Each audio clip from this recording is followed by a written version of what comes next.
Anda kembali menyaksikan Muslim Update Acua TV bersama saya Nurul Cinta. Sebelum kita masuk ke informasi selanjutnya, saya akan sapa terlebih dahulu Ustadz Atabik Lutfi yang sudah bergabung bersama kami. Assalamualaikum Ustadz Atabik, apa kabar hari ini Ustadz? Waalaikumsalam warahmatullahi. Alhamdulillah wa syukurillah, sehat walafiat Mbak Nurul Cinta. Alhamdulillah, baik Ustadz Atabik Lutfi, kita langsung saja ke informasi pertama di segmen 2 terkait dengan informasi narkoba. Ditres Narkoba Polda Metro Jaya menetapkan komika Viko Fahriza sebagai tersangka kasus narkoba dan diancam hukuman berat. Viko kedapatan menyembunyikan tembakau sintetis gorila di dalam bungkus rokok. Dengan barang bukti 1,45 gram tembakau sintetis gorila, Viko Fahriza diciduk Ditres Narkoba Polda Metro Jaya di kawasan Pancoran Mas, Depok, Jawa Barat dan ditetapkan sebagai tersangka kasus narkoba. Dalam penggeledahan, polisi menemukan tembakau sintetis gorila yang disimpan dalam bungkus rokok sebagai barang bukti. Dari hasil pemeriksaan, Viko mengaku membeli tembakau sintetis tersebut di media sosial. Diduga, Viko sudah mengonsumsi narkoba sejak tahun 2016.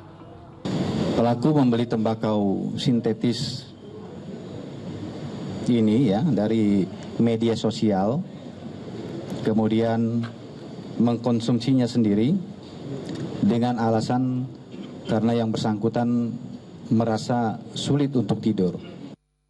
Viko dijerat Undang-Undang Narkotika dengan ancaman hukuman 12 tahun penjara.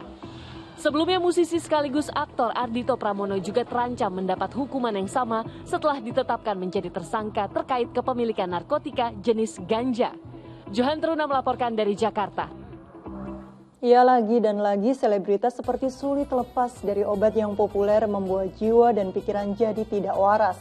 Astagfirullahaladzim, semoga kita bisa dijauhkan dari hal-hal yang bisa merugikan diri sendiri maupun orang lain. Amin ya robbal alamin. Ustadz Atabik Lutfi, selebritas dengan dunianya yang penuh dengan kemewahan hingga kepopulerannya seperti lekat dengan narkoba. Bagaimana tanggapan Ustadz dengan fenomena ini? Ya, semakin tinggi seseorang memang semakin besar ujiannya. Karena ujian semakin besar, maka seseorang pun harus lebih banyak lagi bersabar. Tidak melakukan hal-hal yang merusak dirinya, bahkan merusak juga sesamanya. Karenanya, kenapa Al-Quran menyebut bahwa narkoba dan sejenisnya, khomer, judi, dan sebagainya, dikatakan rijsun min amali syaitan. Ini adalah pandangan para ulama bahwa itu najis yang merupakan perbuatan syaitan. Salah satu dari cara syaitan untuk menjerat manusia adalah dengan mengiming-iming, dengan melakukan asumsi-asumsi. Saya kalau minum ini jadi lebih sehat. Saya kalau mengkonsumsi ini jadi lebih kuat. Saya mudah tidur dan sebagainya. Ini asumsi-asumsi, praduga-praduga yang memang dihembuskan oleh setan. Maka terjeratlah manusia. Karena dengan alasan demikian, ia akan mudah mengkonsumsi. Oh iya, ternyata benar. Kalau saya tidak mengkonsumsi ini, saya tidak bisa tenang, tidak bisa tidur dan sebagainya. Fazayyana lahumus syaitan a'malahum. Dikatakan oleh Al-Quran bahwa setan itu kerap mengiming-imingi, menghias-hiasi yang buruk seolah-olah baik, sedangkan yang baik seolah-olah buruk. Dan ketika manusia tidak tahan dengan iming-iming tersebut, maka dia akan mudah terjerat dengan bujuk rayu setan. Demikian juga kita meyakini bahwa semua yang Allah larang itu adalah untuk kebaikan. Mungkin kebaikan itu kita tidak dapatkan pada sekarang ini. Karenanya kenapa kita perlu bersabar? Kebaikannya akan datang pada saatnya. Kebaikannya akan kita dapatkan setelah beberapa tahun. Itulah yang disebut oleh para ulama hikmah. Yu'til hikmata man yasha. Di surat Al-Baqarah ayat 269. Allah itu akan memberikan hikmah dalam semua ujian-ujian kita.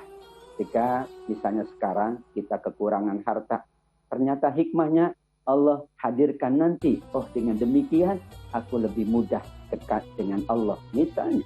Atau anak kita belum juga kunjung selesai kuliah, ternyata hikmahnya setelah 5 tahun. Oh, ternyata dia lebih bagus lagi hasil atau prestasinya di bidang yang lain misalnya.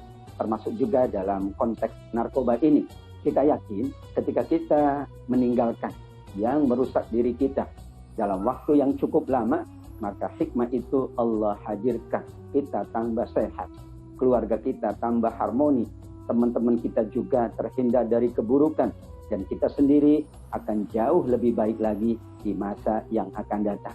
Karena masa yang akan datang, hikmah itu, maka perlu kesabaran. Dan kesabaran dalam menghindar dari larangan Allah dikatakan oleh Imam Nawawi kesabaran yang cukup berat. Sabar terhadap musibah itu bagus dan itu tuntunan agama. Tapi ada sabar untuk tidak mengkonsumsi narkoba, sabar untuk tidak menjalankan yang dilarang oleh agama, yang dilarang pula oleh negara kita. Insya Allah, Ustadz Atabik Lutfi, bagaimana Islam mengajarkan kepada kita untuk menolak sesuatu yang tidak baik secara halus. Khawatirnya Viko dan mungkin komika yang lain ini terkena dalam pergaulan yang salah. Jadi ketika misalnya mereka diiming-imingi oleh narkoba, dianggap kalau misalnya tidak mau menolak dianggap sok suci. Nah, bagaimana menyadarkan teman-teman yang pergaulannya salah ini tetapi tidak menyinggung mereka, bahkan bisa menyadarkan teman yang memintanya untuk menggunakan narkoba ini, Ustadz? Ya, Mbak Nurul Cinta, Nabi Muhammad SAW saat berada di Mekah, mayoritas teman-temannya, mayoritas keluarganya itu pengkonsumsi khamr dan narkoba dalam tanda kutip. Tapi bagaimana Nabi akhirnya diterima oleh sahabatnya, diterima oleh keluarganya. Padahal yang dihadapi oleh Nabi adalah keluarga besarnya, yang dihadapi oleh Nabi adalah teman-temannya. Semua sahabat pernah mengkonsumsi khamr. Bagaimana caranya? Inilah yang dituntun oleh Nabi Muhammad SAW. Sebagaimana Allah juga berfirman, wa idza khatabahumul jahilun qalu salama. Jangan kemudian kita menganggap diri kita paling benar terlebih dahulu, tapi kita bersama dengan mereka. Mas, saya juga sebenarnya sama, bahwa saya juga tidak tahan kalau kemudian di depan mata ada sesuatu yang menyelerakan dan sebagainya. Namun, ayo kita bersama-sama untuk menjaga diri. Kebaikannya mungkin kita tidak raih sekarang, tapi nanti dengan bahasa komunikasi yang bagus, dengan malah bahasa sekarang dalam ilmu psikologi itu bahasa kebersamaan. Ya, kalau kita mengkonsumsi sepertinya saya juga mau, kalau menurut nafsu saya. Tapi kalau kita bersama-sama, insya Allah sih jauh lebih baik. Bagaimana kalau kita ganti saja? Awalnya sesuatu yang dilarang, ini ternyata ada gantinya yang lebih baik, yang lebih sehat. Demikian juga Nabi pun bagaimana kita mengajak sahabat, teman, kolega, dan sebagainya agar terhindar dari jerat narkoba dengan menunjukkan contoh yang terbaik. Ketika kita tidak berkata-kata, tapi kita mencontoh yang baik, ternyata prestasi kita meningkat. Ternyata apa yang kita capai itu meningkat. Maka mudah-mudahan menjadi stimulus, menjadi motivasi. Oh iya, fulan tidak mengkonsumsi, tapi kehidupannya baik-baik saja. Malah lebih baik capaiannya kalau di dunia masing-masing, maksudnya ya capaiannya meningkat. Kalau kita menjadi teladan. Dan begitu Nabi, ternyata mereka melihat Nabi sosok yang tetap santun, terus menerus Nabi tetap baik dan tanpa melakukan perbuatan yang salah. Ternyata Nabi dapat diterima oleh orang lain, diterima oleh sahabatnya, keluarganya. Itu akan menimbulkan semangat. Masya Allah, sahabatku meskipun ia tidak mengkonsumsi ini, tapi ternyata ia mampu menunjukkan kebaikan. Keteladanan dalam hal ini untuk sahabat, untuk teman adalah di antara solusi terbaik untuk kita menjaga diri kita dan menjaga sahabat atau teman-teman kita semuanya, insya Allah. Insya Allah, cerita yang sangat luar biasa sekali dari kisah Nabi Muhammad SAW yang bisa kita petik dari pelajaran tersebut. Nah, Ustadz, Islam juga memandang narkoba sebagai barang yang dapat merusak akal, hati, ingatan, hingga mental seseorang. Lalu, selain mendekatkan diri kepada Allah SWT, langkah konkret apa yang harus dilakukan agar terhindar dari sesuatu yang tidak disukai oleh Allah SWT? Insya Allah, sepanjang kita punya iktikad yang baik, punya nawaitu yang mulia, kita mampu menghindarkan hal-hal yang buruk untuk diri kita, keluarga, dan sahabat-sahabat kita. Di antara tuntunan yang disampaikan oleh Nabi SAW, ihzaru. Selalu kita mengantisipasi dengan sebuah keyakinan. Mencegah itu lebih baik daripada mengobati.